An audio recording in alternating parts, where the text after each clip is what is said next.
Il n'y a pas une sorte de déni ou une façon de se dédouaner de ce qu'est la société en disant finalement c'est la faute des réseaux sociaux, c'est la faute des jeux vidéo, ce que disait Emmanuel Macron s'il y a les émeutes en juin. Est-ce qu'il n'y a pas une vision politique qui est la même depuis une trentaine d'années finalement, alors pour les jeux vidéo, pour les réseaux sociaux c'est plus récent, en disant c'est la faute à la technologie, c'est pas la faute à ce qu'on a dans la tête et à l'éducation? Pas tant que ça.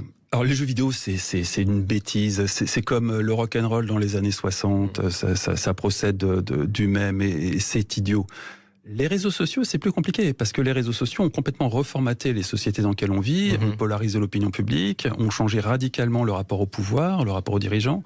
Donc évidemment, qui sont au cœur de la problématique qu'on connaît aujourd'hui, qui est une forme d'effritement du contrat social, d'effritement du contrat démocratique. Il y a plus grand monde en France qui pense vivre en démocratie.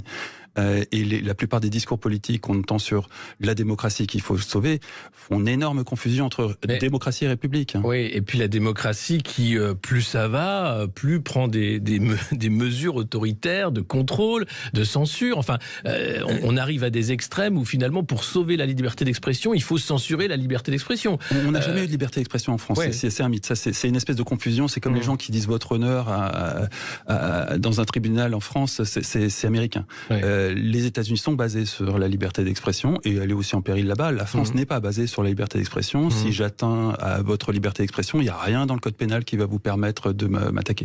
C'est pas la culture démocratique française. Là, on est sur une grosse confusion entre les États-Unis et la France.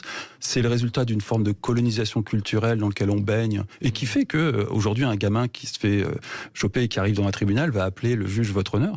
C'est un problème culturel. On n'a pas compris la nature de la démocratie française et comme elle est, pour ainsi dire, un peu disparue, ça mène à beaucoup de confusion. Mais c'est